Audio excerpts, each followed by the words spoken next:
بسم اللہ الرحمن الرحیم۔ اللہ کے نام سے شروع جو نہایت مہربان رحم والا۔ آپ تمام ناظرین کو ہمارے چینل تعلیمات فقہ نیوز میں خوش آمدید۔ ویڈیو دیکھنے سے پہلے آپ سے درخواست ہے کہ آپ ہمارے چینل کو لائک کر کے سبسکرائب کریں اور ساتھ دیے گئے بیل آئیکن کو کلک کریں تاکہ آپ کو اسلامی معلومات سے آگاہی حاصل ہو سکے۔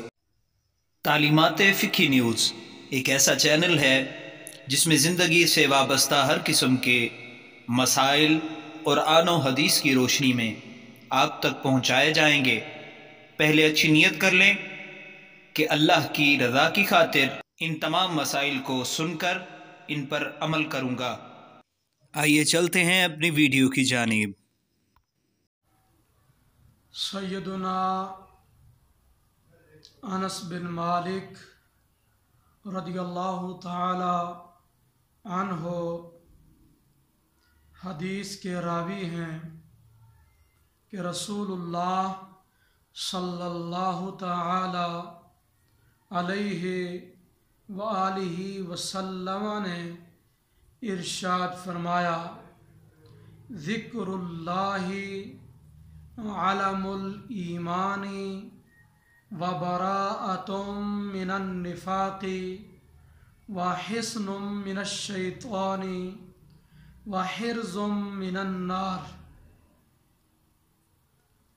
اللہ تبارک و تعالی کا ذکر کرنا، اللہ تبارک و تعالی کی یاد میں مشغول رہنا، فرمایا یہ عالم الایمان ہے، ایمان کی علامت ہے، اور فرمایا یہ ذکر الہی انسان کو منافقت سے بری کر دیتا ہے اور شیطان سے بچنے کا ایک مضبوط محل ہے اور جہنم سے بچنے کا آلہ ہے۔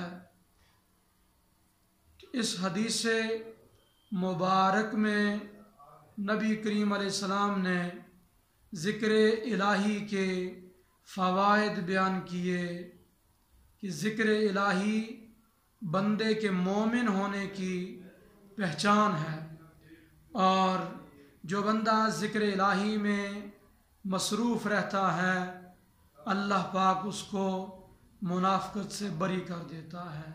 ذکر الہی میں مشغول رہنے والا منافق نہیں ہو سکتا، اور بندہ شیطان کے ہتھ کنڈوں سے ذکر الہی کی برکت سے محفوظ ہو جاتا ہے، اور ذکر الہی میں مشغول رہنا بندے کو جہنم سے آزاد کر